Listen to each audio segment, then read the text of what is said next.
Yeye ni Mungu mwenye neema, yeye ni Mungu mwenye rehema na huruma.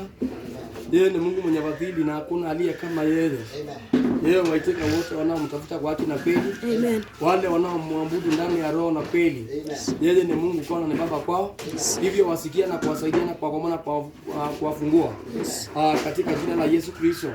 Naomba hiyo neema ikapate kutosha katika nyumba lake. Amen. Naomba hiyo neema ikapate kutosha katika madhabahu ya Jehova. Amen. Naomba hiyo neema ikapate kutosha katika njia zako. Amen. Kila kokote uendako Jehova akapate kutangulia. Amen. Akapate kuwa ni mwokozi wa maisha yako. Amen. Na akapate kuwa ni kimbilio wakati wa dhiki na wakati wa taabu. Amen. Hata wakati wa kilio akapate kuja mahali pale. Amen. Ili akapate kupangusa machozi katika jina la Yesu Kristo. Amen. Yeye ni simba kabila wa Yuda. Amen. Na hakuna aliye kama yeye. Amen. Kwa hivyo nachukua nafasi nikaribisha katika nyumba la Bwana. Amen. Wewe uko mahali pale nyumbani unaonitazama unanisikiza. Yes. Na ukaribisha katika ibada ya siku ya leo. Yes. Bwana akapate kukubariki.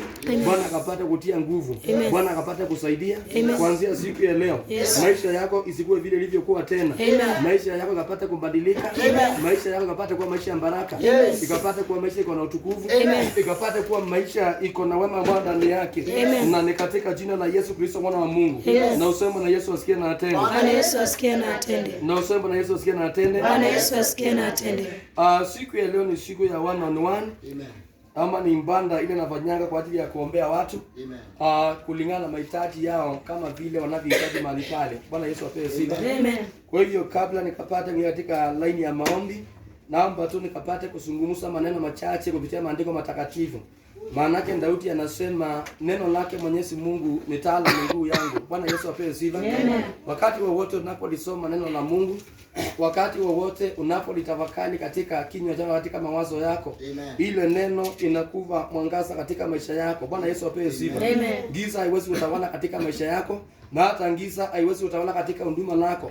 Daudi akasema neno la Baba ni taa kwa ajili ya miguu yake. Amen. Na hivyo Yohana akasema hapo mwanzo kulikuweko na neno, na hilo neno ilikuwa ni kwa Mungu, na ile neno ilikuwa ni Mungu mwenyewe. Na hakuna chochote kilifanyika pasipo ile neno. Bwana Yesu apewe sifa. Hiyo maana pale mstari wa 4 kukaa na hali ya kuzungumzia na kusema na kupitia kwa ile neno wengi walipata uzima. Amen. Wengi walipata baraka. Wengi walipata ufufuo katika jina la Yesu Kristo. Na akasema katika ule neno hapo ndipo ulipokuwa ule mwanga wa ulimwengu. In that word that gives life. Amen. Bwana Yesu apewe sifa. Ile neno lipeana uzima. Amen. Ile neno linalotia mtu uzima. Yohana akasema ndani ya ile neno ndimo ulimokuwa mwanga wa ulimwengu. Na wakati ile neno ilipoangaza ulimwengu ulikuwa na mwangaza. Bwana Yesu apewe sifa. Ulimwenguni giza haikuonekana tena. Maana yake ile neno ilikuwa na uwezo na nguvu. Wakati unapopokea neno la Kristo katika moyo wako, wakati unapolitafakari usiku na mchana, maisha yako haiwezi kutembea katika giza. Maisha yako haiwezi kuwa ndani ya kuyumba yumba. Maisha yako haiwezi kuwa ndani ya kuivia tena. Maisha yako lazima itapata uzima. Lazima maisha yako itapata uhai. Na wakati uhai unapoingia katika maisha yako, maisha inaanza kunawiri, inaanza kupanuka katika jina la Yesu Kristo mwana wa Mungu. Kwa hivyo kabla nikapate katika anga ya maombi, naomba nikapate kuingia katika neno katika kama 15. Na inajua mahali pale Mungu ataenda kutenda katika jina la Yesu Kristo. Nisome mstari wa 4, Yohana 1 mstari wa 4.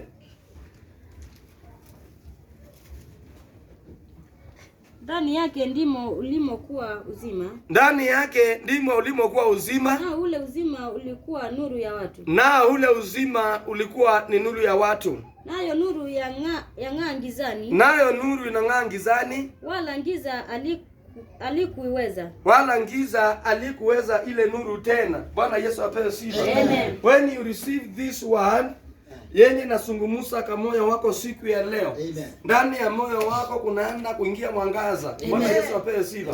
Na wakati mwangaza umeingia katika moyo wako, neno likasema giza haitakuwa na uwezo tena.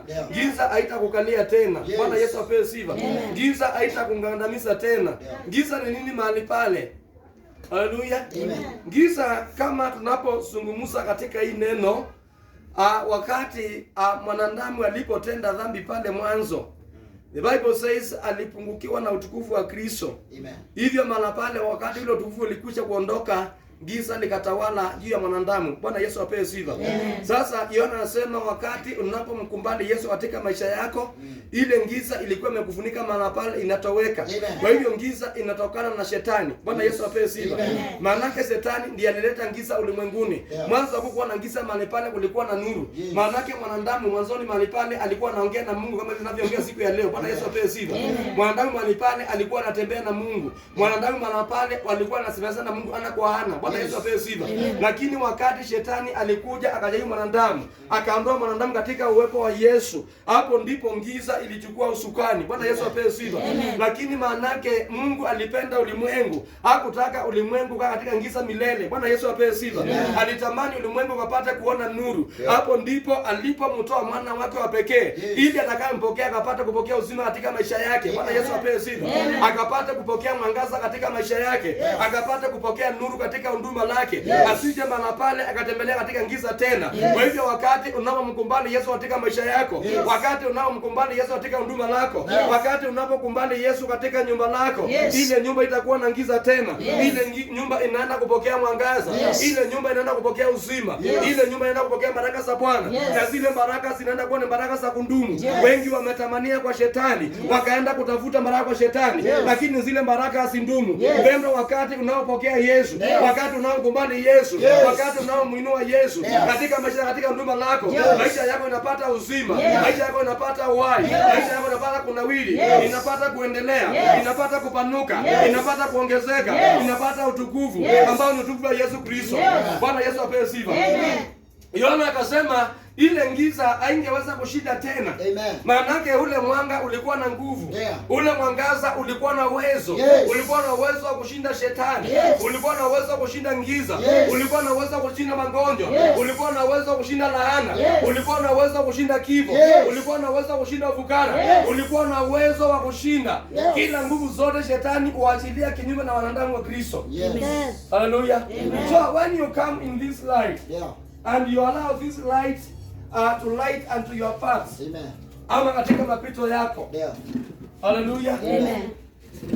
Zile sarakasi shetani alikuwa amekuinulia kutenge nazo zinashindwa nguvu. Hallelujah. Na ule mwangaza upata kunawili mahali pale. Tangu sasa na hata milele. Na useme Bwana Yesu asikie na atende. Bwana Yesu asikie na atende. Sema Bwana Yesu asikie na atende. Bwana Yesu asikie na atende. Na useme amen. Na ndipo tukaambiwa siku ya Wednesday ya kuwa katika Mathayo 4:16 tukaelezewa ya kuwa wale waliokuwa ngizani mwanga wa Kristo umeshuka kule. Wamekwisha kuona nuru. Bwana Yesu apewe sifa. Wale waliokuwa katika giza, wale wakao katika ufuli wa mauti, wale wamekuwa na hali ya kufungwa katika dhambi, wale wamefungwa katika magonjwa, wale wamefungwa na laana, wale wamefungwa na shughuli za ulimwengu, wale wamefungwa na usherati, wale wamefungwa na mambo ya ulimwengu huu. Bwana Yesu apewe sifa. Mathayo akasema mwanga wa Kristo umewashukia. Nuru ya Kristo imewaangazia. Na wakati nuru iliposuka kule kuzimuni, nikasema waliokuwa kule kuzimu walipata uhai. Waliweza kuinuka na kuishi tena. Bwana Yesu apewe sifa. Waliweza mahali pale kuinuka na kuendelea katika maisha tena. Unaona ukisoma katika kitabu cha Mathayo 20, asante Bwana majeshi, 20 mahali pale na 6. Sijui ni mstari ni wa 50 ama ni wa 52. No, nikasema wakati Yesu alipokuwa anakata roho, inji ikatetemeka na giza ikafunika inji. Makaburi ikapunuka na miili ya watakatifu waliokuwa wamekufa ikatoka. Hivyo maana pale wakapokea miili ya utukufu. Maanake neno mwenyewe alikuwa ameshuka kule. Neno limesema neno alikuwa ndio uzima. Neno mwenyewe ndiye aliyekuwa ule mwanga. Kwa hiyo wakati aliposhuka kule makaburini kule chini, waliokuwa kule waliokuwa katika ule uvuli wa mauti, katika giza nene kule, kule hakuna mwangaza kule chini. Bwana Yesu apewe sifa. Lakini wakati Yesu alipoenda kule, alienda akawaangazia. Kwa hivyo hakuweza kukaa katika giza tena. Maanake ule mwanga ulishinda giza nguvu. Nataka unishike vizuri. Maanake hapo ndipo tunachanganyikiwa. Hapo ndipo Wakristo wanakosa njia. Huwezi kaa na Yesu na katika mahangaiko. Huwezi kaa na Yesu na unakaa katika nguvu za wachawi. Huwezi kaa na Yesu na ukae katika dhambi tena. Yes. Maanake Yesu alishinda dhambi nguvu. Amen. Dhambi haikuweko na nguvu tena juu ya Yesu. Ndio. Hallelujah. Amen. So you can be in Jesus and at the same time you be in sin. Amen. Huwezi kuwa kwa Yesu na ukae kwa dhambi tena. Ndio. Inamaanisha haungeingia kwa Yesu. Hallelujah. Amen. Huwezi kuwa kwa Yesu na ukue kwa usharati. Ndio. Huwezi kuwa kwa Yesu na ukue kwa ulevi. Yes. Huwezi kuwa kwa Yesu na ukue kwa uongo. Ndio. Huwezi kuwa kwa Yesu na ukue kwa masengenyo. Yes. Hallelujah. Amen. Wakati ule utenda yale, Yesu anakuanga amekuondokea. Amen. Kwa hivyo wangu na mai katika mwili wako wa kawaida. Ndio. Mahali pale unatembea katika mwili wa kawaida. Yes. Hallelujah. Amen. Aliposhuka kule kuzimu, walikuwa kule kuna giza sana, kule kuna giza, hakuna mwangaza kule. Wale watu waonani na wale watu hawatuoni, na sisi hatuwezi kuona, maana kuna giza. Amen. Haleluya. Amen. Lakini wakati Yesu aliposhuka kule kwa zile siku 3, akapeleka habari njema. Biblia ikasema alipokuwa nakata roho, alipokuwa anatoa roho, inji ilifunikwa na giza kwa masaa 3. Kuanzia saa 9 mpaka saa 12. Na ule wakati kukawa na tetemeko ya inji. Wakati tetemeko ilipokuwa kule, neno nikasema pasia la hekalu likakatika katikati. Nao miamba ikapasuka. Amen. Wakati ile miamba ilipasuka, ikatoa miili ya waliokuwa wamekufa watakatifu. Yes. Wakabalishwa miili ya utakatifu. Amen. Wakabalishwa mavazi meupe. Amen. Na ndiyo sababu Yesu alipokuwa akienda mbinguni aliona wako waacha hapa, hawangeweza kukaa duniani tena. Amen. Maana dunia imetawaliwa na dhambi. Amen. Haleluya. Hawangekaa tena hapa.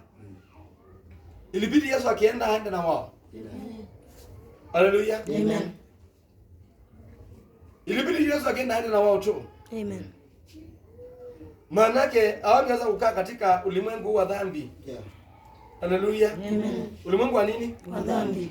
Tumea katika ulimwengu wa dhambi. Ndio sababu tuliambiwa katika hiyo Mathayo 24 juzi ya kuwa duniani kunayo dhiki, kunayo masumbuko na mahangaiko na mateseko. Haleluya.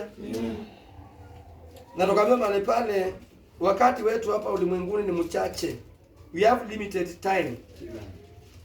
Maisha ya mwanadamu aliyezaliwa na mwanamke ni machache. Amen. Haleluya. Amen. Ambia mwenzako maisha yaliyozaliwa na mwanadamu. Maisha yaliyozaliwa na Yule mwanadamu. mwanadamu aliyezaliwa na mwanamke Yule mwanadamu amezaliwa na mwanamke ni machache. ni machache, Ni kama ua la kondeni, kama ua la kondeni, unyauka asubuhi unyauka asubuhi na jioni ukatika. na jioni ukatika. Haleluya. Amen. Tangu saa 6 mchana mpaka saa 9 giza likalikumba inji yote.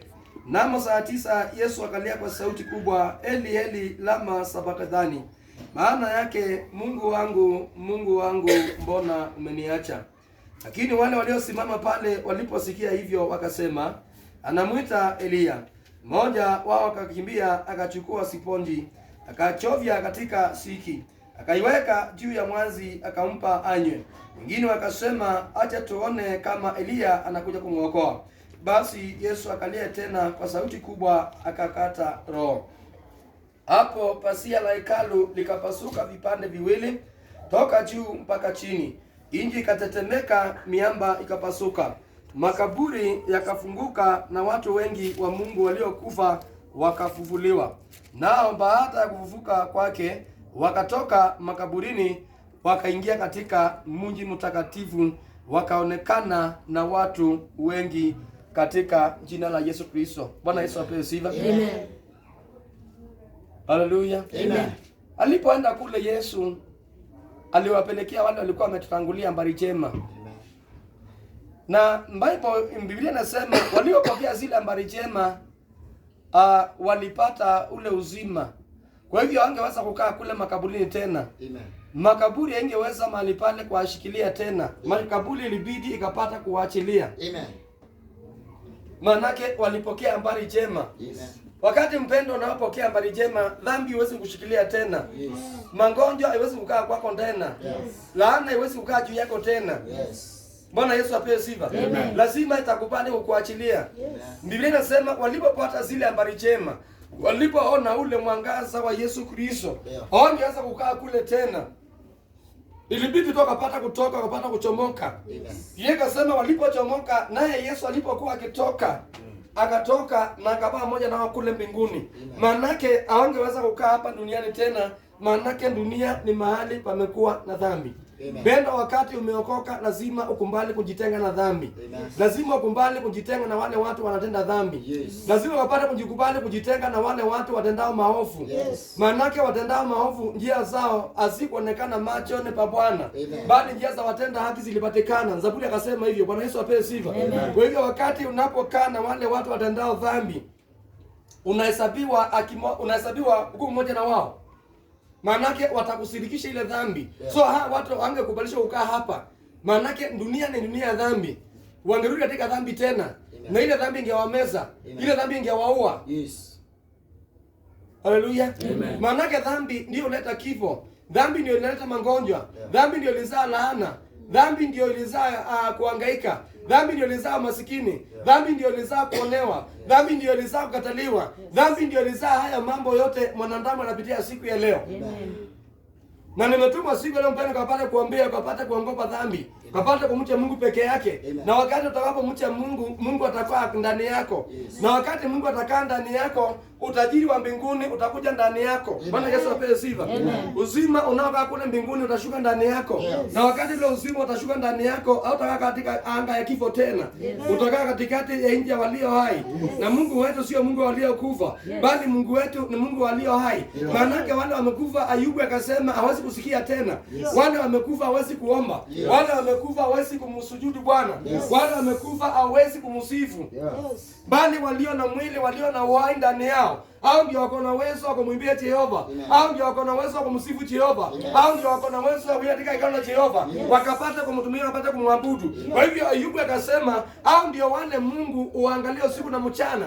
Akasema macho ya Mungu iko kila mahali katika dunia, ikitazama wale wateule. Haleluya.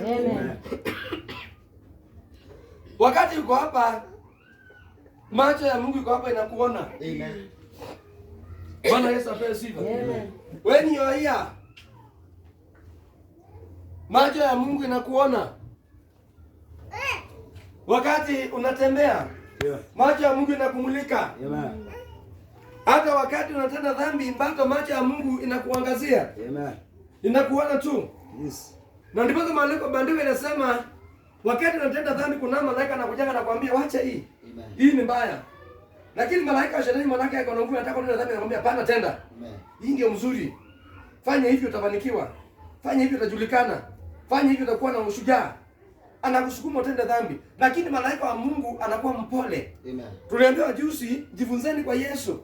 Maana Yesu ni mpole wa roho. Amen. Yesu ni mnyenyekevu. Yes. Wakati unapojifunza kwa Yesu, unakuwa na hali ya kupokea kule kushuka chini. Amen. Na unaposhuka chini unakubali kusikia sauti. Yeah. Kwa hivyo sauti ya Yesu ama sauti ya Mungu, sauti ya Yesu ama sauti ya Mungu iwezi sikiwa na wenye kiburi.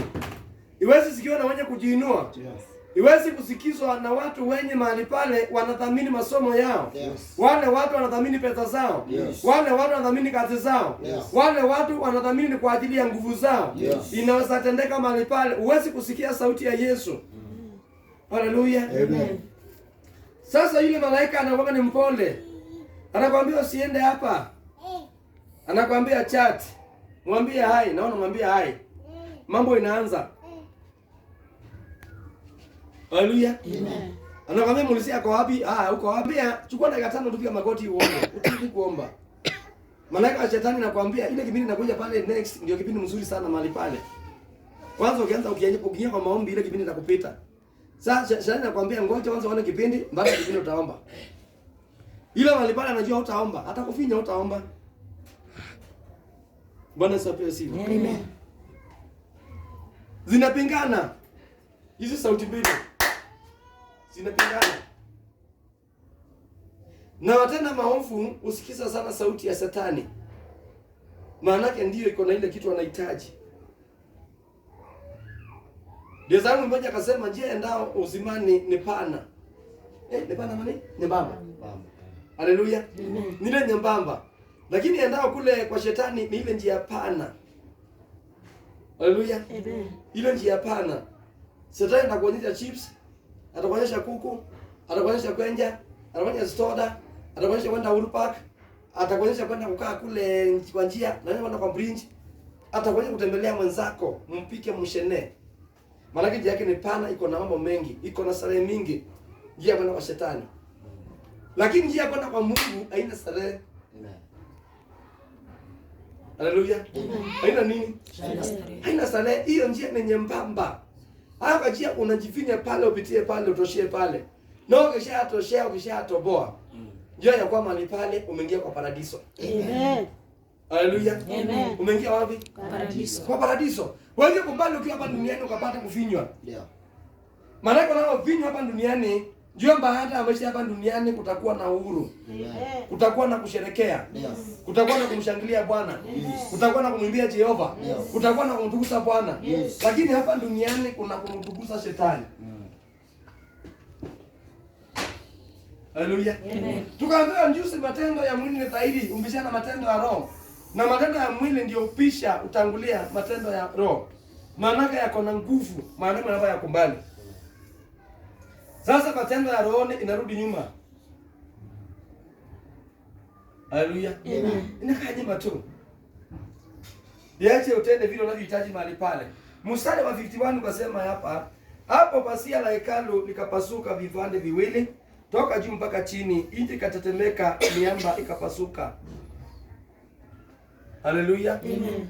Ninapoenda kuomba nawe siku ya leo, unayenisikiza ukiwa hapa katika nyumba la Mungu, unayenisikiza na unitazama hata ukiwa kule nyumbani. Haleluya. Amen. Nitakuombea siku ya leo. Kule shetani alikuwa amezika nyota yako ikapata kuachiliwa. Amen. Maana Biblia imesema wale ikasema mstari wa 52, makaburi mengi ikafunguka na watu wengi wa Mungu waliokufa wakafufuliwa. Amen. Haleluya. Amen. Kuna nyota mingi za watu wa Mungu zilikamata zikazikwa. Kuna mama ya watu wa Mungu ilikamata na ikazikwa. Ndio.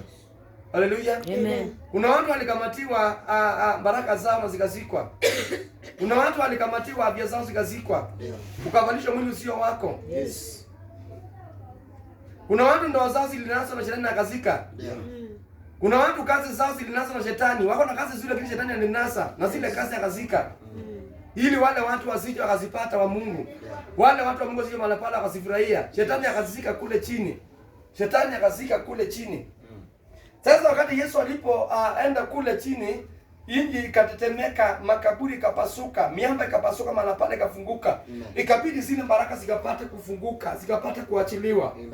Leo naisikiza hii sauti yangu, kama kuna baraka kwa shetani alikuwa amefunga itaenda kuachiliwa. Amen. Kama kuna anga shetani alikuwa amekukamatia inaenda kuachiliwa siku ya leo. Amen. Kama shetani alikuwa amefunga nyota yako leo ataenda kuiachilia. Amen. Katika jina la Yesu Kristo mwana wa Mungu. Amen. Maanake hataweza kuendelea kuifunga mahali pale. Yes. Haleluya. Amen. Kama kuna anga yako mchawi alikuwa ameikamata, Yes. hiyo mahali pale akakamata mchanga wako. Yes. Unakuwa na hali ya kupanda na upati mavuno mahali pale. Yes. Siku ya leo lazima shetani ataachilia. Yes. Na wakati unapoenda kupanda utaenda kupokea mavuno. Yes. Katika jina la Yesu Kristo mwana wa Mungu. Yes. Na useme na Yesu asikie na atende. Bwana Yesu asikie na atende. Na useme amen. Amen. Na useme haleluya. Haleluya. Na nikasema akaachilia. Ndio. Makaburi ikaachilia, haingeweza kuwachukulia tena. Yes. Haingeweza kuwafunga tena. Yes. Haingeweza kuwafinyilia tena. Yes. Ilibidi mahali pale ikapata kuachilia. Amen. Maana Yohana amesema ule mwanga Ndio. giza haingeweza tena. Amen. Giza haingeweza kushinda tena mahali pale. Yes. Maana ni mwangaza ulikuwa na nguvu. Yes.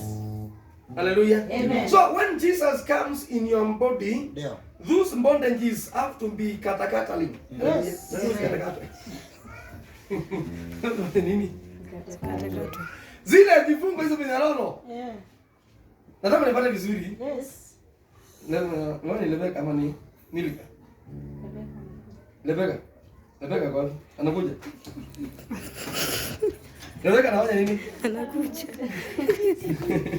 Haleluya. Amen. Lebeka anaonekana ndani yake.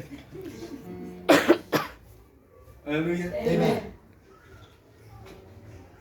Sasa hii minenano lazima itakatika. Amen. When you are in the presence of the Lord. Yeah. Ukisoma Matendo ya Mitume 16, Biblia inasema wakawa na wanafunzi wa Yesu ambaye ni Paulo na Sila. na wakawa wameshikwa, wamefungwa kule gerezani kwa ajili ya ushuhuda wa Kristo. Sasa walipokuwa kule, Biblia inasema wakaweka minyororo kwa mikono. Mbinguni wakaweka minyororo.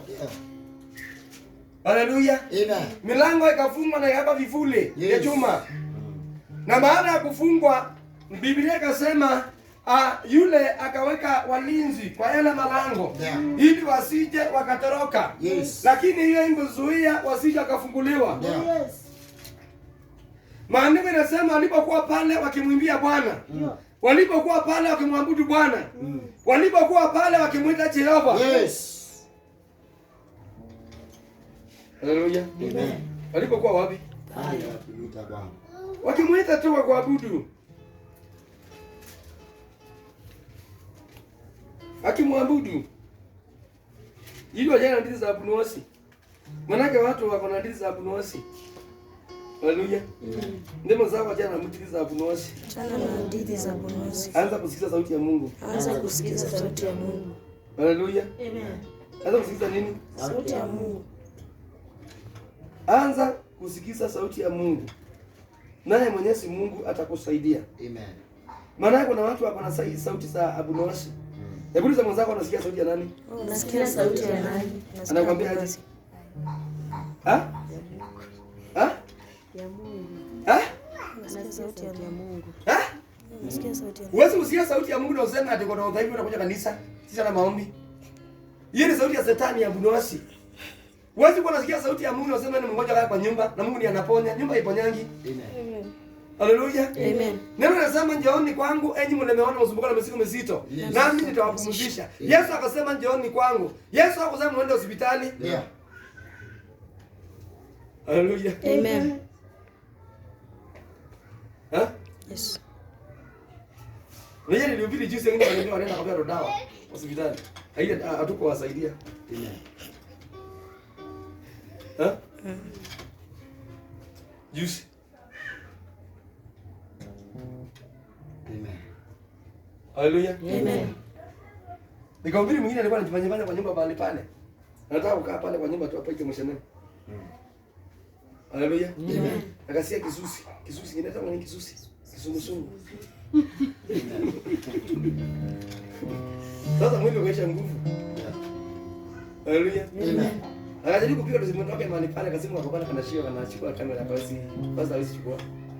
Sasa akasikia roho imemwambia kimbia hapo tu hapo anapiga hiyo simu. Hapo ndio atajua kisusi itaishia. Amen. Haleluya. Amen. Alikimbia akakuja akajipata hapa ameingia na nana suruali. Ende sasa.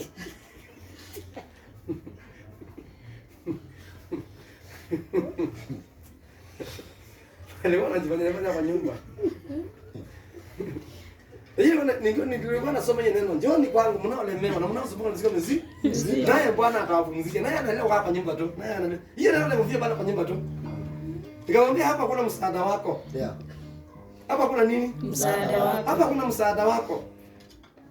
Sasa these two guys walikuwa wamefungwa kwa ajili ya ushuhuda wa Kristo. Yes. Sasa walipofungwa pale gerezani, neno nikasema wakawa wanamwimbia Bwana. Amen. Paulo 16:16.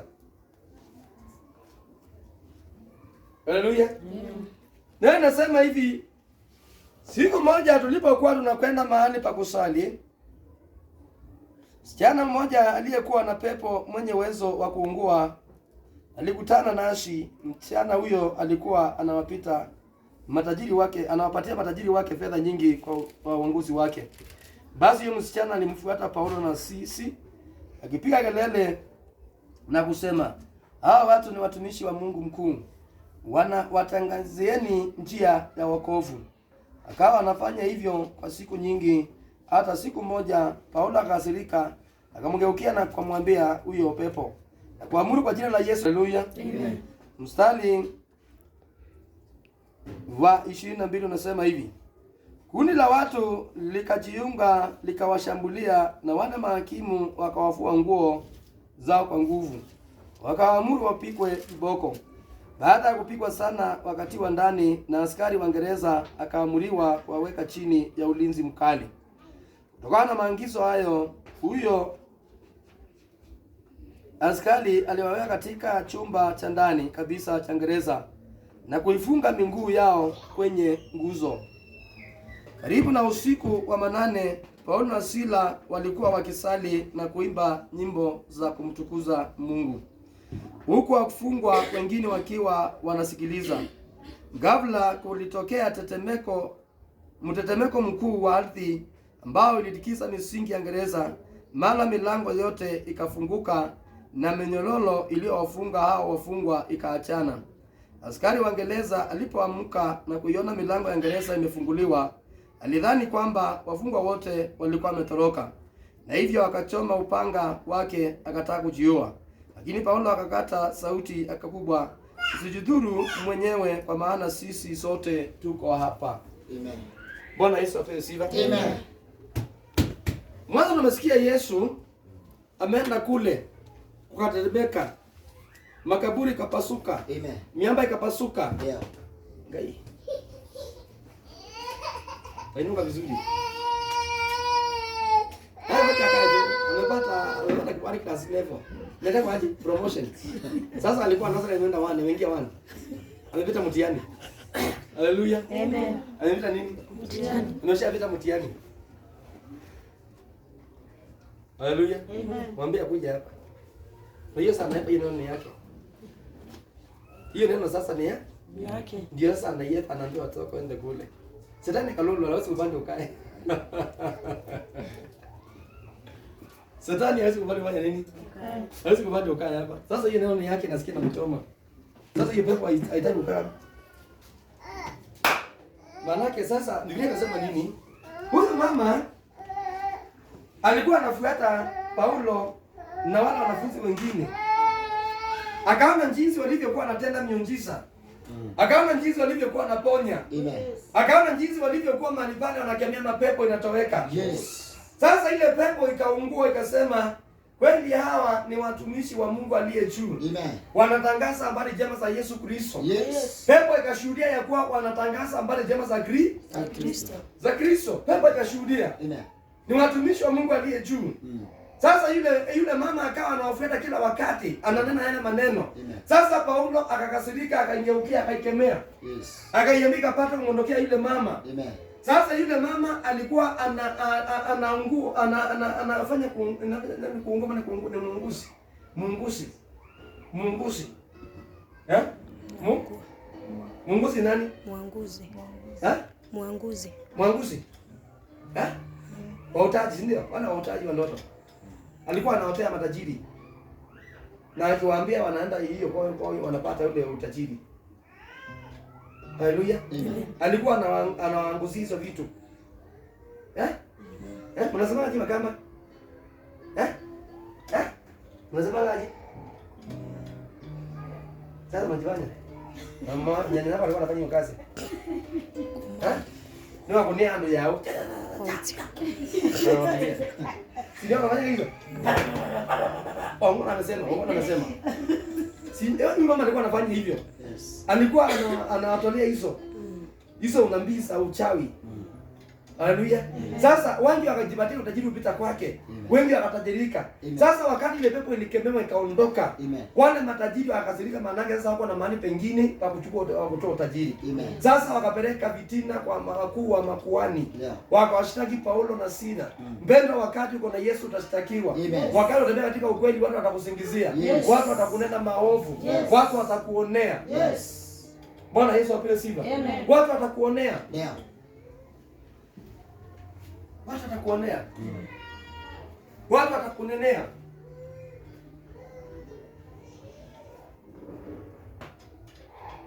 Hallelujah. Watu watakusingizia. Yes. People, they will speak evil things of you. Amen. Maana wapendwa, ndani yako na Yesu. Na wataki ile Yesu akapata kusaidia watu. Sasa walikuwa wamezoea kuchukua kwa hizo vitu.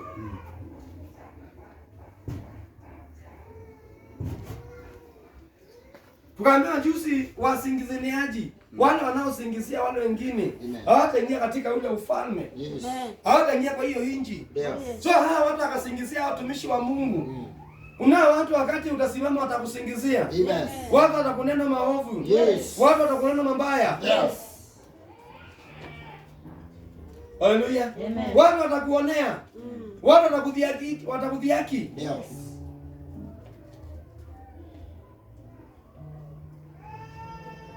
Haleluya. Watu wanakunena kile na maneno. Yeah. They will talk all sort of evil things unto you. Yes. Kisa na maana wakasusha imani yako. Kisa na maana wakakuondoa katika anga ya Mungu. Yes. Wakakuondoa katika position yako. Yes. Wakakuondoa ile kazi Mungu amekuaminia. Yes. They will talk evil things about you. Yesu alituambia Wednesday ya kuwa watanena mengi, Yeah. lakini msijali, atakayevumilia mpaka dakika ya mwisho, Amen. huyo ndiye atakayeokolewa. Amen. Maanake hivyo wanavyowasingizia, hivyo ndivyo alivyowasingizia wale manabii walitangulia sisi. Yeah. So watakusingizia. Sasa huyu ni Paulo wamesingiziwa. Yes. Na watu walisingizia Paulo. Ndio alikuwa huyu mama alikuwa amewaambia kweli hao ni watumishi wa Mungu aliye juu. Amen. Kwa hiyo wangekuwa na mawazo mazuri, wangekuwa na nia nzuri. Wangejua kwa huyu mwanamke hakuna kitu. Wangejua kuanza kufuata Paulo na si. Lakini bado mganga anawaambia hao ndio wako na Mungu. Na bado wao wanakaa pale kwa mganga tu. Yeah. Na yeye mwenyewe anakuambia hapa hakuna Mungu, kwa Mungu ni kule, unaacha. Yeah. Haleluya. Sasa mama akawa akiwaambia hivyo, kweli yani watumishi wa Mungu aliye juu. Wanatoa mapepo, wanaponya watu. Yes. So they are the people tunazidi kufuata. Lakini bado hao matajiri wakawa wanafanya yule mama mchawi pale saa yote. Amen. Hawataki kuacha uchawi. Yeah. Kuna watu mpaka siku leo namna hiyo, wasingiziaji. Watu wapendao dhambi, wapendao maovu. Hakuna njema ndani yao. Yes. Hakuna zuri ndani yao inasabatikana mahali pale. Yes. Haleluya. Watakuona unainuka, watakusingizia, watakunenea. Amen. Watafanya nini? Hallelujah. Watakunenea. Watakupanda maovu. Amen. Watakuwaza dhambi usiku na mchana. Yes. Because they are like that. Amen. Paulo hakufa moyo. Amen. Paulo hakufa moyo. Yes. Haleluya.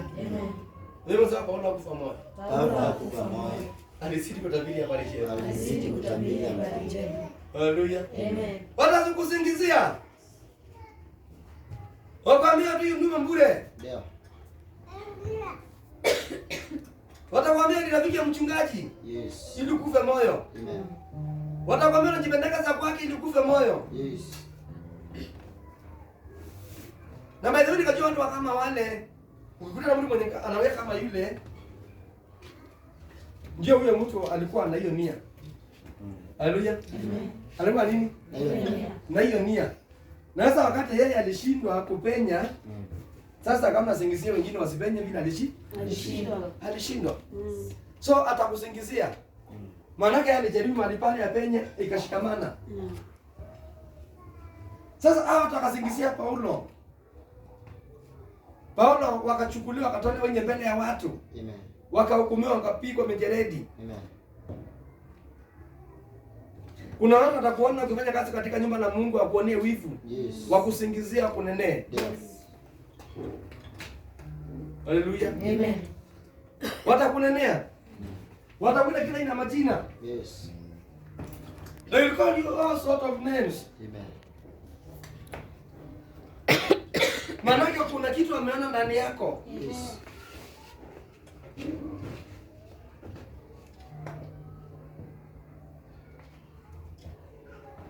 Haleluya. Amen. They will call you all sort of names. So Yesu akasema watakapo wafanye hivyo, watakavyowapeleka kwa baraza, watakavyowapeleka kwa makuhani. Amen. Nyinyi mahali pale msihofu, Ndio. wala msikuwe na shaka. Amen. Maanake hivyo wanavyowatenda, hivyo ndivyo walivyowatenda wale waliwatangulia. Amen. Haleluya. Wewe akamwambia jipeni moyo. Amen. Songeni na mbele. Yeah. Tumfanyeni kazi ya Mungu. Yes. Mtumikieni Kristo. Yes. Pasipokuwa na uoga wote. Amen. They will call you all sort of names. Na kama moyo wako ni mdogo, utakuwa na hali ya kuvivia. Utakuwa na hali ya kuteleza. Wewe utakaa kwa nyumba, utaacha kumwabudu Mungu. Yes. Wewe utaacha kutembea katika nyumba la Mungu, utaanza kukaa chini. Na ukikaa chini ni nyota yako imeondoka, imenaswa. Amen. Haleluya. Amen. Nyota yako ndio itakuwa imeondoka, itakuwa imenaswa. Yes. Sasa utumikisho katika anga ya giza Amen. pasipokuwa na hali ya kujua. Uache katika njia ya Mungu. Amen. Haleluya. Amen. Paulo hakuacha kukiri Kristo. Amen. Hata baada ya kufungwa gerezani. Yes. Haleluya. Amen. Hata baada ya kufanya nini? Kufungwa gerezani. Hakuacha.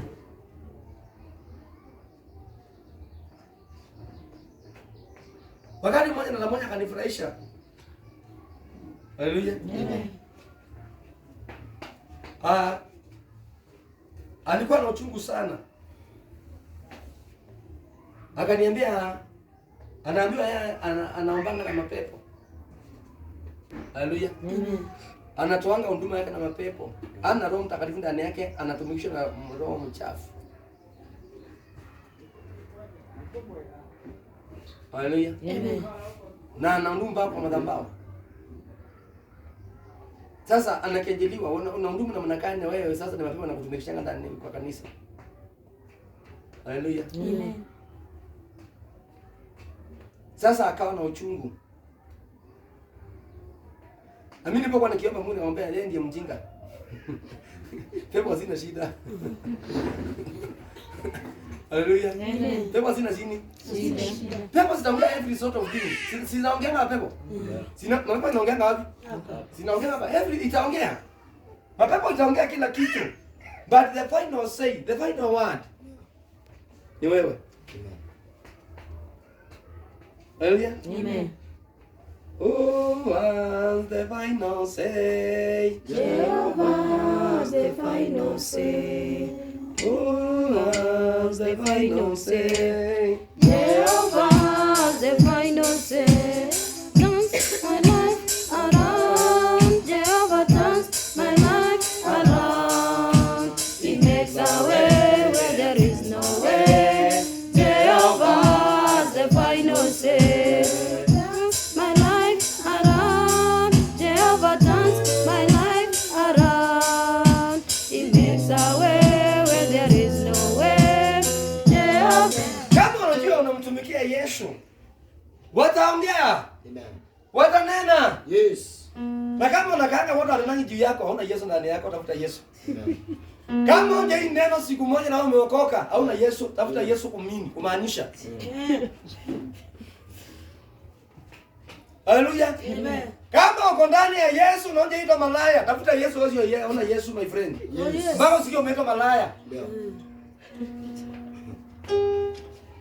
Haleluya. Amen. Ngoja ni nini? Malaya. Ndio unajua kuna Yesu. Amen. Na ukishaitwa malaya sema thank you Jesus. Amen. Because I know you love me. Yes.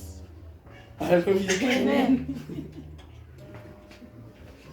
Sasa kama ndio akiwa yeye ndiye mjinga. Haleluya. Amen. Hata nikasema ya kumjibu na mjibu nimwambie nini? Haleluya. Amen. Wewe mjibu nimwambie nini? Maana yeye ndiye mjinga. Wewe unajua ule Yesu umebeba ni Yesu ina gani? Biblia inasema giza haingeweza ule mwanga. So maneno yao haitafanya. Amen. Watanena mchana usiku watalala. Yes. Injili bado inasonga na mbele. Yes. Haleluya. Amen. Injili inafanya nini? Itasonga na mbele. Injili inasonga na mbele. Haleluya. Amen. Injili inasonga na mbele.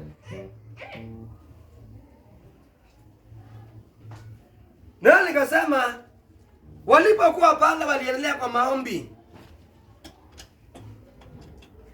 Walipokuwa pale gerezani wakiwa wamefungwa, hawakuacha maombi. Yeah. Wewe sijui nini unaacha maombi wakati unanenwa. Yes. Wakati majaribu imeinuka unaacha maombi. Amen. Wakati umeachwa unaacha maombi. Yes. Wakati vita zimechache ndio umeacha maombi. Yeah. Ndada wacha kuacha maombi. Amen. Kaa katika maombi. Yes. Endelea kumwita Jehova. Yes. Endelea kumwabudu Bwana. Yes. Biblia inasema walipokuwa na muabudu Bwana, ikawa ni usiku wa manane. Yes. Ukawa na tetemeko ya inji. Yes. Inji ikatetemeka. Ile miamba ikafunguka. Yes. Minyololo ikakatika. Yes. Wakati unapokuwa katika maombi utashinda yale majaribu. Utashinda ile maneno walikuwa na kunena. Yes. na utakuwa na hali ya kuinuka. Amen. Haleluya. Amen. Utakuwa na hali ya kuinuka. Amen. Maana yake ni Mungu mwenye uwezo. Amen.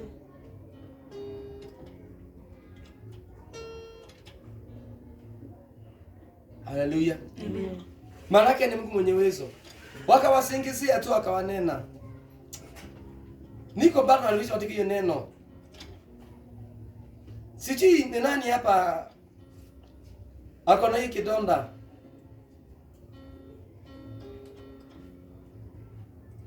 Sijui ni nani mahali pale anadhirishiwa anga. Amesingiziwa, amenenwa. Kila aina ya maovu, kila aina ya dhambi. Watu wakatembea kila kona wakikuhubiri.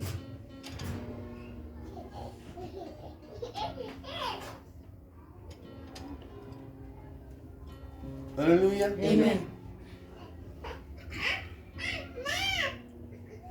Nikawa nikiambia wengine kana akipangiwa njama mbovu, njama mbovu. Haleluya. Amen. Wana neno tu. Wanaondoa maneno katika anga. Ili kiingia katika mioyo yao mahali pale ikapate kuwakera, ikapate kuwatia kidonda. Haleluya. Amen. Nikawa nikiuliza Roho, ni kwa nini haya yatendeke? Roho akaniambia inastahili itendeke. Haleluya. Amen. Inastahili fanya nini? Itendeke. Kuna mambo lazima katika maisha yako kapate kutendeka. Ili tukapate kujua mbivu na mbichi. Mbivu na mbichi. Isipotendeka wewe usijua mbivu na mbichi.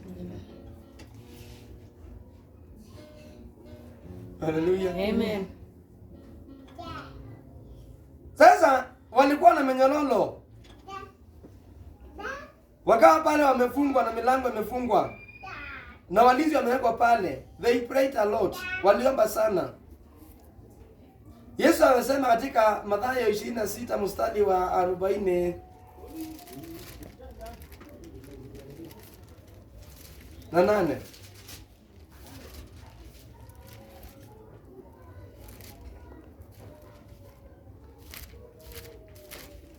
Yesu akamwambia wanafunzi wake, roho yangu inafifia.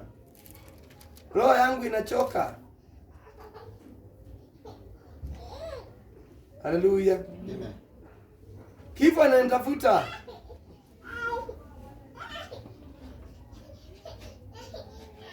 Kaambia ombeni msije mkaingia majaribuni. Just pray. Kaambia ombeni. Mwili ni mdhaifu. Na kifo inanitafuta. Kaambia just pray. Amen. Just pray. Kaambia ombeni. Ale mzako omba tu. Omba tu. Usichoke na maombi. Usichoke na maombi. Hata wakikusingizia, hata wakikunena, hata wakikuonea namna gani, Yes. hata wakikusengenya namna gani, weka katika maombi. Amen. Wacha kusikia mambo yao. Amen. Wacha kusikia maneno yao. Yes. Na jitenge na watu wa katikati yao. Amen. Maana yake the more katikati yao watakufanya moyo wako usononeke. Yes. Watakufanya mahali pale moyo wako uiname. Yes. Watakufanya mahali pale ukuwe na kindonda. Yes. Mahali pale utakuwa na uchungu. Yes. Maana yake watakwambia maneno yako na uchungu. Yes. Watakwambia vile ulikuwa unasema, vile ulikuwa unafanya. Oh my Father, my Redeemer. Yes. Watu wakaonewa, watu wakanenwa, Yes. watu wakawekelewa usherati, watu wakawekelewa mambo ya ulimwengu, wakawekelewa wizi, watu wakawekelewa mambo mengi mahali pale, mambo ya dhiaka, mambo mangumu, mioyo ikavunjika, mioyo ikasononeka. Yes. Ai. Yesu akaambia ombeni, just pray, Amen. just pray, Yes. just pray. Yes. Roho inahitaji, lakini mwili ni mdhaifu. Amen. Akawaambia naona kifo. Lakini maana yake leo katika mwili hakuwa naona. Ukiwa katika mwili huwezi ona hii mambo. You can't see them. Haya mambo yanaonekana na watu walio katika roho. Unaona hao matajiri hawakuona ile huyu mchawi aliona kwa kina Paulo. Yes. Wao walikuwa wanaona wandee huyu mchawi wake utajiri. Lakini sasa huyu mchawi anawaambia Paulo na Sila wako more than him, than us. Wako zaidi yake. Yes. Yeye ako na utajiri wa kundumu. Yeah. Haleluya. Amen. Paulo ndiye alikuwa na uwezo wa kuponya, yeye alikuwa na uwezo wa kuponya. Lakini bado walikuwa wamefungwa macho. Bado hawangeweza kuona. Bado fikira zao zilikuwa zimekamatwa. Hawangeweza mahali pale kuwaza ulize huyu mchawi anatuambia namna gani? Haleluya. Amen. Sasa Yesu ameona wanafunzi wake amewaambia ombeni. Ombeni, just pray. Yes. Au ilikuwa Mathayo. Just pray. Just pray. Mimi sijui hata sijui. I don't know.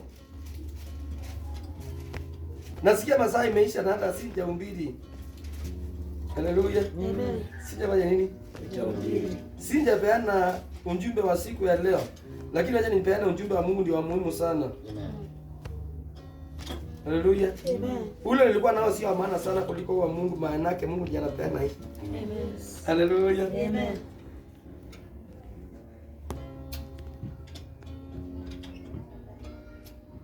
Inasema hivi. Kisha Yesu akaenda pamoja nao bustanini Gethsemani. Akawaambia wanafunzi wake, kaeni hapa nami niende pale mbele kusali. Akawachukua Petero, wana wawili wa Zebedayo, akaanza kuwa na huzuni na mahangaiko. Hapo akawaambia, nina huzuni kubwa moyoni hata karibu kufa. Kaeni hapa mkeshe pamoja nami. Basi akaenda mbele kidogo, akaangua kifundifundi akasali. Baba yangu, kama inawezekana kikombe hiki kinipite. Lakini siwe nitakavyo mimi, ila utakavyo wewe. Akawaendea wale wanafunzi akawakuta wamelala, akawaambia Petero, ndiyo kusema hamkuweza kukesha pamoja nami hata saa moja? Kesheni na kusali lili msije mkaingia katika majaribu. Roho inataka lakini mwili ni mdhaifu. Amen. Mwambie mwenzako omba. Omba. You need only to pray. Watakusemanga, watakunena. Yeah. They'll talk about you. Yes. But just pray. Amen.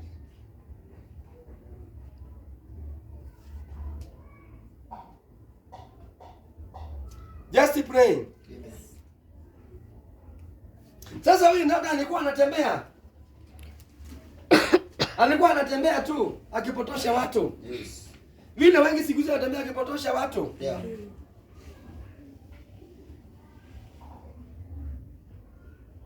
Vile wengi siku hizi wanafanyanga. Haleluya. Amen. Ataja kwako. Akwambia huyu anajifanya rafiki wa huyo. Hata asubuhi aliamka kwake akuja kanisa. Na akaja akaanza kuhudumu.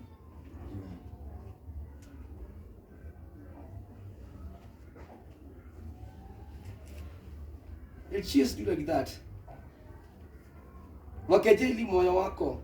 Watie kidona katika moyo wako, wasushe imani yako. Amen. They'll justify to you. Yes.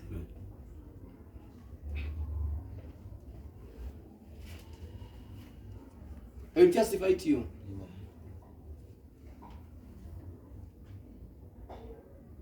Sasa kwambia tu wanajifanyanga ni watakatifu. Lakini ndio wako na masengenyo. Wao ndio wanafanya usalati.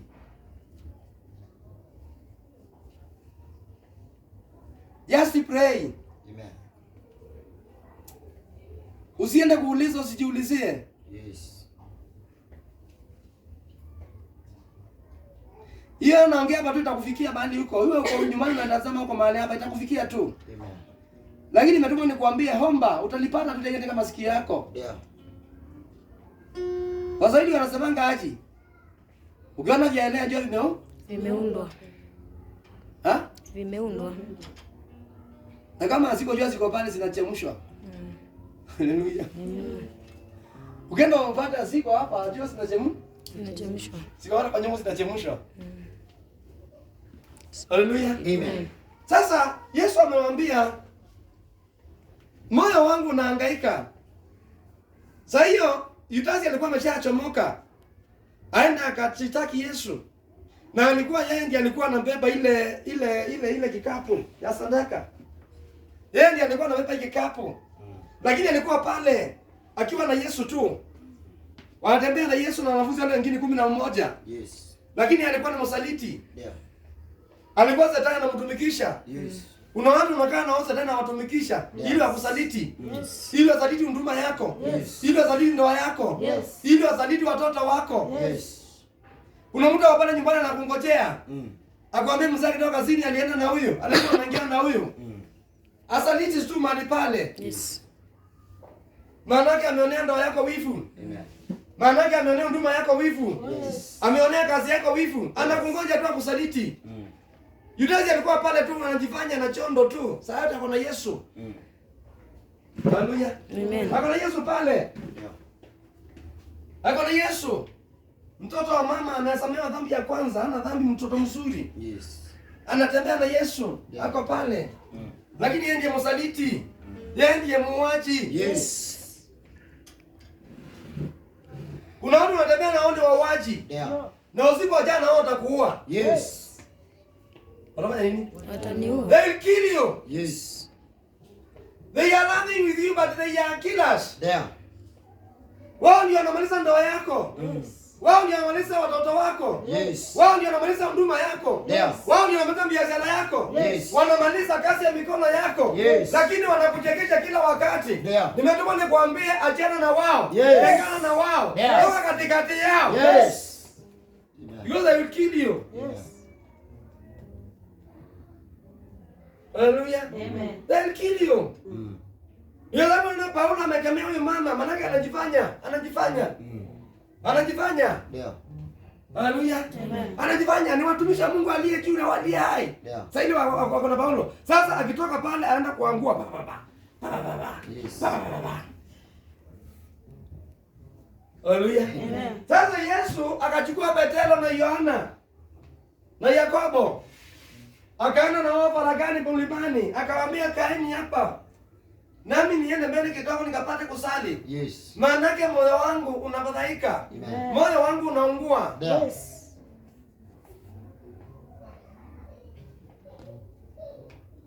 Walikuwa na Yesu, hakujua Yudasi ameshaenda. Mm. You can be, we have people in your ministry, lakini spiritually they are not with you. Yes. Wako pale kimwili. There. So mambo ikitendeka hata jua manake wako na mwili. There. Nataka nipate vizuri. Mm. Petero alikuwa pale, Mm. Yohana alikuwa pale na Yakobo alikuwa pale. Yes. Lakini hakujua Yudasi kama limetoa mmoja akapitini Yesu. There. Haleluya. Amen. Maana yake wangelijua wangemshughulikia mapema. Yes. Haleluya. Amen. Lakini walishtukia kuona Petero Yudasi ameshakuja na wale maaskari na visu. Yes. Sasa baada Yudasi kukisi Yesu, ndio Petero anajitoa na kipanga yake. Sasa ndio anajifanya. Akati askari masikio. Ndio sababu alipokuwa kule wanaomba walilala, hawakuomba. Mm. Because walikuwa disconnected. Amemo zako unahitaji kuwa disconnected. Unahitaji kuwa connected. Amemo zako unahitaji kuwa connected. Unahitaji kuwa connected. Maana yake you are already disconnected. Manake you are already disconnected. Haleluya. Amen. Sasa hawakujua. Sasa hawa wako na Paulo pale gerezani. Paulo anaomba na wanaimba, wanafanya kuangalia tu, wachungulia tu macho. Haleluya. Amen. Sasa wakati mlinzi aliamka pata mlango umefunguka, akachomoza upanga, alikuwa anataka kujiua. Maana yake hakuwa connected. Paulo akamwambia usijiue. Sisi sote tuko wapi? Tuko hapa. Hakuna hata mmoja ametoroka mahali pale. Hapo chini akauliza, nifanyeje? Paulo akamwambia, nahitaji ukapate kukubali Yesu Amen. pamoja na nyumba lako. Amen. Nanyi mtapona. Amen. Haleluya. Amen. Nanyi mtafanya nini? Mtapona. Mtapona. Amen. What you need only Jesus. Mm. Hauhitaji sarakasi za watu. Yes. Hauhitaji kusikia mwili wetu watu waliongea. There. Hauhitaji utembee kule na kule ukiokota mambo. Yes. Kuna watu kazi yao ni kuona ukiokota mambo. Mm. Fulani alisema aje, fulani aliongeaje, Mm. alikuwa anasema aje. There. Wewe unaokota tu. Yes. Hiyo mambo itasusha moyo wako, itakuua, Yes. itakutia kidonda. There. Ndio sababu Yesu amemwambia salini msije mkaingia majaribuni. Amen. Ambia mwenzako omba usije ukaingia katika majaribu. Omba sinjo kaingia Katika majaribu. Haleluya. Amen. Na leo nitakuombea wewe unanitazama unanisikiza. Wewe uliaka hapa na nitakuombea. Yeah. Mungu akuondolee majaribu. Yes. Mungu akuondolee vishawishi. Yes. Kila mitego Shetani alikuwa anakutegea Mungu akapata kutegua. Yes. Maana yake asipotegua itakunasa. Yes. Wasikilisiaji, watu wa kusingizia. Wamemsingizia Paulo na Sila wakati wa gerezani. Amen. Lakini usiku wa manane Kristo akawaokoa. Amen. Nitakwambia leo Mungu akuokoe. Amen. Haleluya. Amen. Watakutekea mitego itakunasa. Amen. Watakupangia njama hakuna moja itakunasa. Amen. Haleluya. Amen. Watakutafuta hawatakupona Amen. na hawatakupata. Amen. Watajipata wenyewe. Yes. Waliokuwa nadhani huduma yako itaisha, huduma yao ndio itaisha. Amen.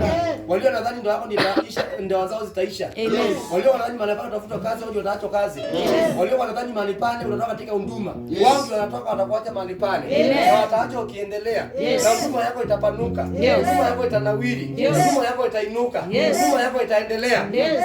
Bwana Yesu apewe sifa. Amen. Kwa hivyo usije ukava moyo. Usije ukava moyo. Yeah. Sijui walikunena nini? Yeah. Sijui walikusema nini? Yes. Sijui walikuita nini? Yes. I don't know. I don't know. Lakini jipe moyo. Amen. Jipe moyo. Amen. Jipe moyo. Amen. Neno zako jipe moyo. Jipe moyo. Usife moyo. Usife moyo. Na usonge na mbele. Usonge na mbele. Ni kwa kuwa Yesu anakupenda Kwa kuwa Yesu anakupenda na Yesu anakuasa mazuri. na Yesu anakuwaza mazuri. Na usema na Yesu asikie na atende. Bwana Yesu asikie na atende. Ninapotaka kumalizia mahali pale,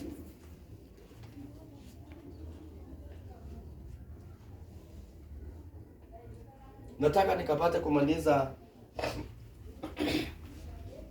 na kitabu cha Methali 4.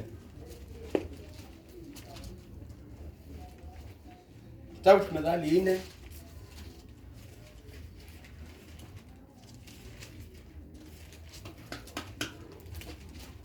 kuanzia mstari wake wa 18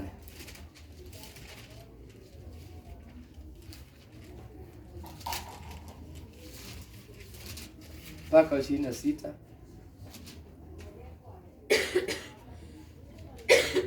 Nitasoma tu hii mstari 8 tu peke yake, na nikimaliza hii mstari 8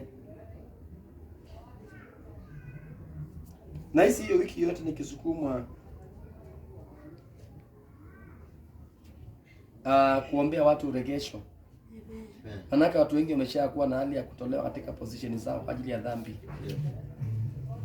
Dhambi zimekula watu sana. Watu wamekuwa dhambi ndio maji ya kuongelelea. Wamesahau kwenda kuchota maji kule kwa City Council. Wamechota dhambi ndio maji. Wanaonga na dhambi. Na hawataki kutoka kwa dhambi. Wamekuwa ni kama nguruwe na sewage. Nguruwe hataki kutoka kwa sewage. Haleluya. Amen. Nguruwe atakanga wapi? Hapo kwa sewage. Haitaki kutoka hapo.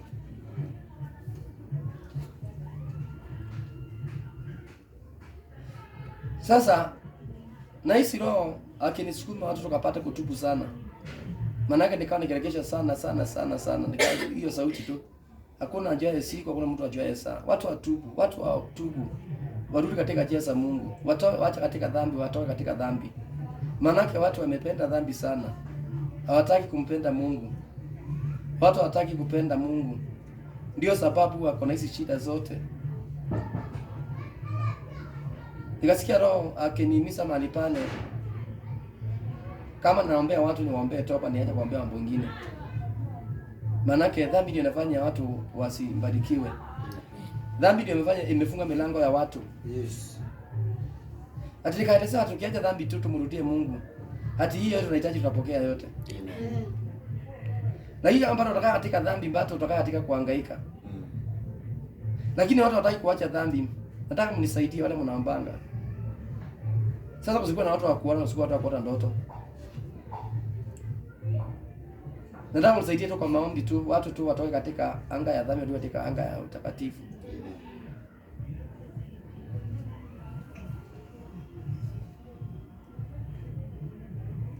Haleluya. Amen.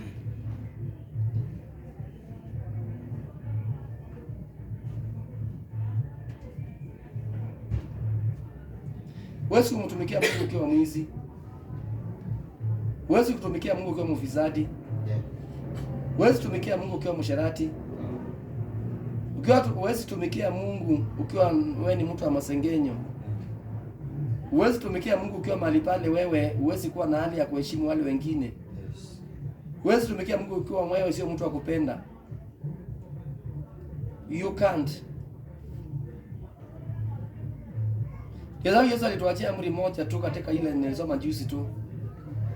Katika Yohana 15 na mstari wa 16.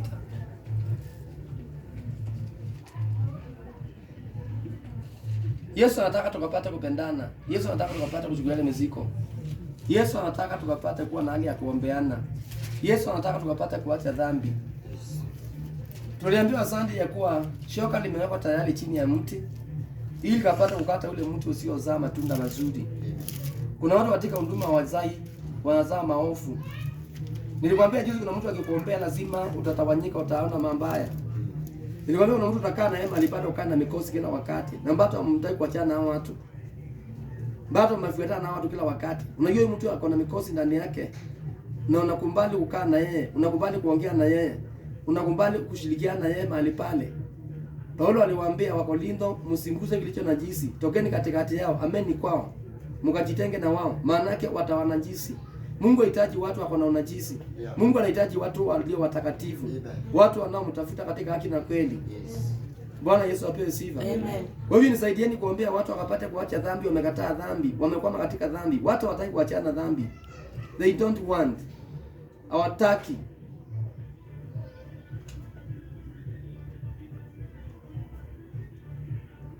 Watu wanafanya usharati kama chai ya asubuhi. Na mtu yuaje kutumika katika nyumba na Mungu, yuaje kutumika mahali pale.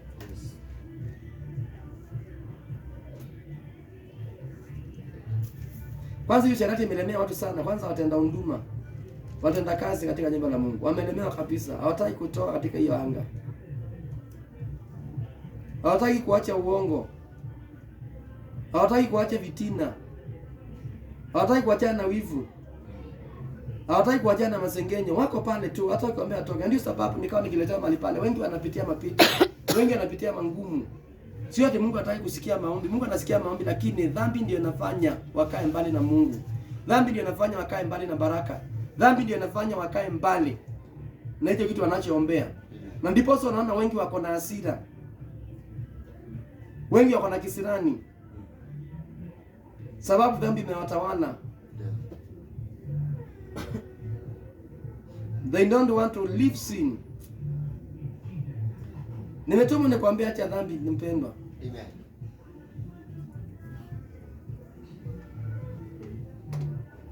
Wewe wafanya tu wasema Reverend ya kuoni. Mungu anakuona kwa kila mahali. Macho ya Ayubu amesema macho ya Mungu yuko kila mahali. Amen. Inatazama kila mahali. Yeah. Inaangalia watu wake. Yes.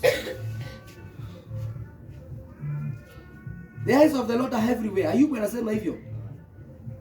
Ayubu sijui ni 22 ama 27 hapo. Ama 28. Macho ya Mungu yuko kila mahali, inatazama, inaangalia. Na ndipo unaona watu wengi hawataki kutii, hawataki kunyenyekea. They don't want. Hawataki kushuka chini. Hawataki kuacha njia mbaya. Wanataka tu kukaa mahali pale. Nikawa nikikuja nikaletewa Isaia sijui ni 54 ama 54. Ama ni 57. Mahali anasema sitanyamaza. Isaia? Si? 62. Inasema aje? Sitanyamaza mpaka wokovu utokee kule Sayuni. Inasema hivyo. Sasa nikasikia sauti ikiniambia usije ukanyamaza, tangaza, nena. Hata kama utarudia message moja mwezi mzima, rudia. Yes. Mpaka watu waokoke, waache dhambi. Amen. Watu hawataki kuacha usherati. They are doing usherati tu kama vile watu wanakula njugu karanga.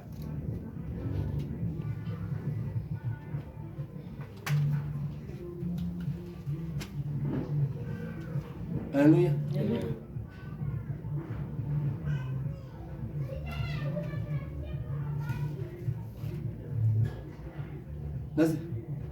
Unaenda nyumbani lini? Nataka nikutuma kaniletee njugu karanga. Tunaenda hii December lakini sasa ungeniambia kama unataka kunituma na sana hata leo saa hii usiku tukuje. Si mimi nataka tu uende uletee njugu. Kama gunia moja naweza kupikia watu hapa manake. Sasa wanafanya userati kama vile wanakulanga njugu. So I can wazambadishia sasa. Ndio sasa njugu ndio hakuna, njugu sikuje. Sasa nataka kufanya userati wa kule njugu. Ha?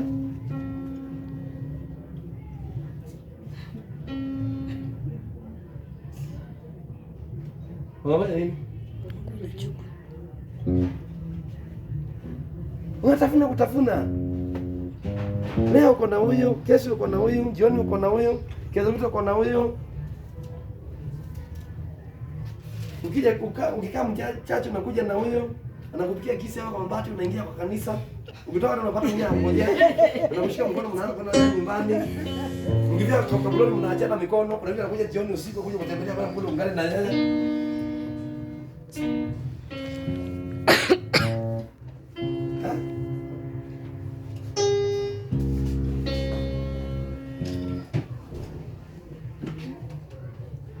Amen. Yesu aliambiwa hii siku itakuwa kama siku ya Sodoma na Gomora. Na siku ya ile siku ilikuwa ya Noa. Watu walikuwa tu wanafanya biashara kama kawaida. Watu walikuwa tu wanazini kama kawaida. Hata wakati walipewa onyo hawakusikiza. Hata wakati malaika walikuja, hata walikuwa wanakimbia tu washike hao malaika wako walale na wao. Then kuna Sodoma waliona malaika ameshuka amekuja pale. Walikuwa wameenda kuokoa Lutu. Wamefahamiwa malaika. Ndio naona Mungu aliasilia Mikaeli haraka. Mikaeli unajua uanga sameni. Ita Mungu apige pale. Kibiriti ilikuwa imeshawaka. Manake hiyo kitu ilimchukiza. Hata watu hawana hofu ya malaika. Yaani wanaona mpaka kalana wenyewe kwa wenyewe. Hawana hofu hata kuona huyu malaika huyu ni Mungu. Bado wanataka kulala na Mungu. Baka Mikaeli akasika sasa Mungu akisema acha tuokoe huyo Ibrahimu unajua alikuwa bado. Na wamepata watano. Sasa hivi ndio ilikuwa imeshawaka moto. Sasa hiyo Rubeni asiliza akaambiwa kimbia ombe hii. Toka hapa haraka. Maana sasa hiyo alikuwa anaambia kimbia moto ulikuwa umeshawaka mahali alikuwa amesimama. Maana sasa Mikaeli alikasirika.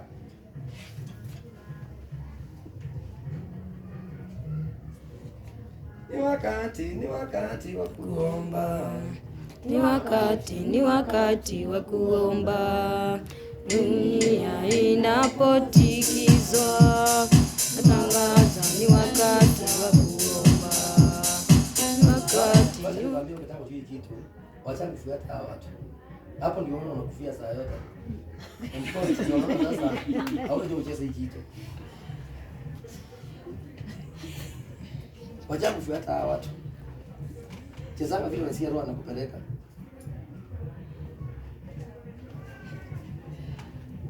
Mnipata? Kila mtu anakaa peke yake hapo kama mtu mwingine. Ni kama mtu mmoja anakaa peke yake, anakaa na watu wengine. Yesu ukinyana hao atakupotosha. Atakupeleka hivi. Unasikianga huyo kiimba una change tena, huyo anaimba una change tena, unashindia tu. Sasa hii ilikuwa imeshuka kama ni anga ya kufungua watu, unabadilisha unaweza tata anga ya tena kulia. Ndio anga kufungua watu. Hii malaika kufungua anatoroka anaenda. Haleluya. Amen. Sasa ni wakati wa kuomba wapendwa. Katika hii neno nikasema Suleimani akawa na hali ya kuangiza. Akamwambia, "Mwanangu, tafadhali sikiza maneno ninayokuagiza leo. Sikiza maonyo yangu ninayokuonya siku ya leo. Ili ukapate kuwa na siku njema. Ukapate kufanikiwa katika maisha yako. Ili ukapate kunawiri, ukapate kustawi." Sikia maneno ya hekima yangu. Sikia maneno ya kinywa changu. Mwanangu, sikia tu unanisikiza. Sikia tu hii maneno nakwambia siku ya leo. Yashike haya maneno haya maagizo. Yaandike katika moyo wako. Yaandike katika viganja mikono yako. Yatafakari usiku na mchana. Amen. Just right. Akawaambia linda njia zako, linda mienendo yako. Linda moyo wako kuliko vile unavyolinda vile vingine vyote. Maana ndani ya moyo wako hapo ndipo pamehifadhiwa chemchemi ya uzima. Lakini watu hawataka kulinda mioyo yao. Watu hawataka kulinda mienendo yao. Watu hawataka kulinda wanyonekana wao. You are just walking with anybody you wish to walk with. Naona watu wengi wamekosa njia. Sitaki upendo kosa njia. Haleluya. Amen. Leo kama sitaki kosa njia. Sitaki kukosa njia. Nataka ukae katika njia. Nataka ukae katika njia. Ili ukapate kufanikiwa. Ili ukapate kufanikiwa. Tunasema Yesu asikie na atende. Bwana Yesu asikie na atende. Na useme amen. Amen. Na useme amen. Amen. Na useme amen. Amen. Inasema njia ya watu wema ni kama nuru ya alfajiri ambayo huangaza zaidi na zaidi hata mchana kamili. Njia ya watu wema, watu wasio na dhambi ndani yao, watu wasio na maovu. Nasoma Methali 4 mstari wa 18. Nasoma Methali 4 mstari wa 18. Njia ya watu wema ni kama nuru ya alfajiri ambayo hung'aa zaidi na zaidi hata mchana kamili. Lakini njia ya waovu ni kama giza nene, hawajui kinachowafanya wajikwae. Watenda maovu, njia zao zimejaa giza, njia zao zimejaa uteresi, njia zao zimejaa upovu. Hawajui hata wakati mema inatokea, hata wakati mabaya inawajilia mahali pale hawezi kutambua. Maanake njia zao zimefunikwa na giza. Lakini watendao mema njia zao zimeangaziwa. Njia zao zinang'aa kama mchana, nyota ya alfajiri. Haleluya. Wale watendao mema, wale wameepuka dhambi, wamekataa dhambi, wale wamekataa kutenda maovu, wale wamekataa kusingiziana, wale wamekataa kutenda usherati. Wakati anapoamka asubuhi, njia zake zinang'aa, njia zake zinaangaza. Anatembea katika baraka yake, anatembea hata kufanikiwa kwake, anatembea hata kufanikiwa kwake na kunawili kwake. Lakini wale watenda maovu, njia zao zimejaa na giza, hawezi kuona mema ikitokea. Hata wakati mabaya inakuja kuwakumba hawezi kuona. Wakapata kuepuka mahali pale. Haleluya. Akasema mstari wa 20, mwanangu sikia kwa makini maneno yangu. Itengee sikio misemo yangu ya hekima. Usiache yatoweke machoni pako, yahifadhi ndani ya moyo wako. Amen. Maneno nakwambia siku ya leo yahifadhi katika moyo wako. Amen. Nalikukumbusha wakati mmoja, wakati wa corona, niliishi nikiambia watu kujeni muombe. Kujeni mkakatie kanisa mkeshe mahali hapa. Lakini wakati yake wakataa. Wakaamua kwenda kule nje. Wakaamua kwenda kupiga date. Mtu anachukua advantage, anataka kuja church, anaenda kule, anaenda date, anasema alikuja church. Na maana yake alikuwa anaomba mpaka saa 12, saa 10, saa 1, saa 8, saa 6 za jioni mahali pale. Ana time. Alitoka saa 2 kwa nyumba, anarudi saa 10. Na kushinda hapa kwa kanisa. Wengi akaongea maovu. Ile rudia Wednesday. Wakaazi wakataa. Wakamumetia njia za giza, katika njia za maovu. Wengi wakajipata hawana kazi. Wengine wakajipata hawana zile biashara. Wengine wakajipata ndoa zimevunjika. Wengine wakajipata mahali pale wako na mimba.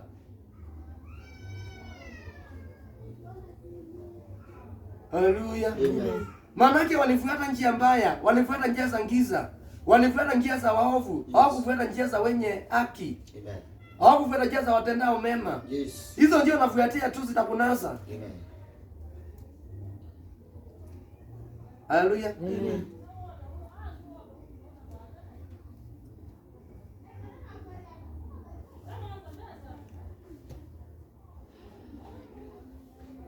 Hiyo kitendo na zavicha. Lakini hata vita mimba itaonekana tu.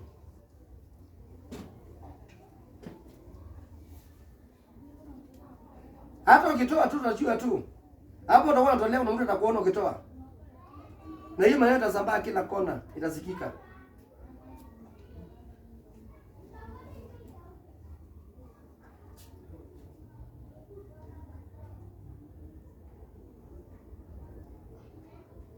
Haleluya. Amen.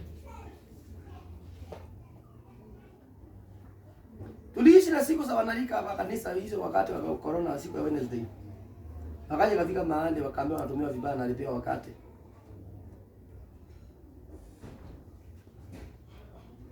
Sasa ule wakati walikuwa wanatafuta, wanaambia watafuta wakati ni wakati tu ati wa kuoga ili waonekane. Sio ati wakati wa kwa masomo. Mimi nilikuwa nadhani wanalipia wakati wa kusoma. Hawana wakati wa kusoma. Kumbe walikuwa wanatafutia wakati wa kuoga watoke kule nje. Nikikamia mini skirt watu ndio wanafaa mini skirt.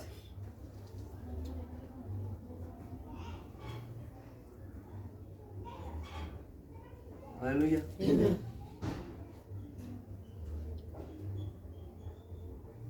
Nikikamia hizo simu ndio sasa watu wanachukua simu. Hata ikawa wanapata wengine wanakondisha simu. Na sisi mbona siku mara mmoja anakuja nimkondisha yangu.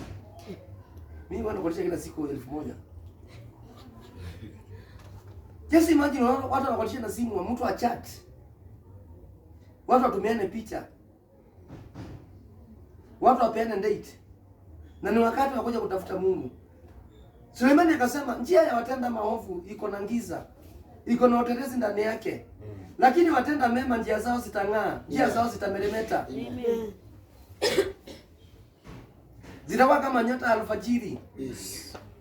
Nyota ya alfajiri wanga haizuiliki. Wale wanakaanga kule njia inatokea ikianza kuchomoka haiwezi kuzuilika. Haleluya. Inaangaza kama kitu kingine. Unajua wengine mnaonanga ikuja kutoa. Mnaona ikichomoka kule. Haleluya. Sasa Suleimani mstari wa 21 akasema, au 20 akasema, mwanangu sikia kwa makini maneno yangu. Utegee sikio misemo yangu, usiache yatoweke machoni pako. Yahifadhi ndani ya moyo wako. Maana hayo ni uhai kwa mtu anayeyapata na ni dawa kwa mwili wake wote. Maana nakwambia ndugu ndandata yangu yanaweka uhai ndani yako. Maana nakwambia saa hii ndio analeta uhai katika ndoa yako. Yes. Ndio analeta uzima katika kazi ya mikono yako. Yes. Yapokee tu yasikie, yahifadhi moyoni mwako. Amen. Yalinde mahali pale. Yeah. Usikubali mtu yote mahali pale ichafue. Yes. But tunachafua kila wakati na what we call hearsays. Ulisikiaji? Ulionaji? Nani hakuwa? Nani alikuwa? Nani alihubiri? Nani aliombesha? Nani aliongea? Sasa umetoka hapo ukiwa na neno nzuri ya kujenga na ukuweka uzima, sasa unaichafua. Unaipaka matope.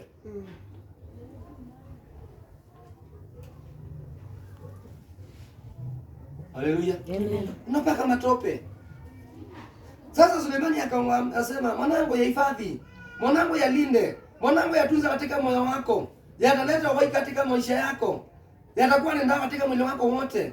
Mwili wako utashiba, mwili wako utafurahia, mwili wako utakuwa nani kupokea nguvu, mwili wako utainuka, mwili wako utatembea, mwili wako utakuwa nani kustawi. Hifadhi ya maneno katika kinywa chako, katika moyo wako mpendwa, na yatakusaidia. Mstari wa 22 ikasema nini? Linda moyo wako kwa uangalifu wote, maana humo zatoka chemichemi za uhai. Linda moyo wako mpendo, kwa maana hapa. Epusha moyo wako na masengenyo. Epusha moyo wako na hasira. Yes. Epusha moyo wako na chuki. Yes.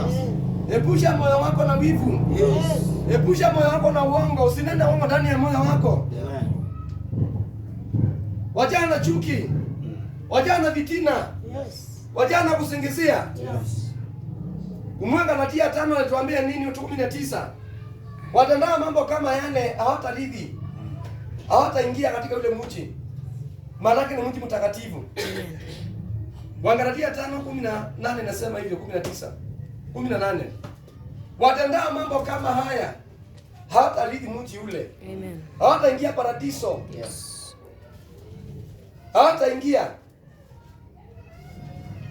Ufunuo 22 inasema hivi, ilisema hivyo. Sasa kurudi huko tena. Nilikusomea Wednesday. Jiepushe na watenda maovu. Jiepushe na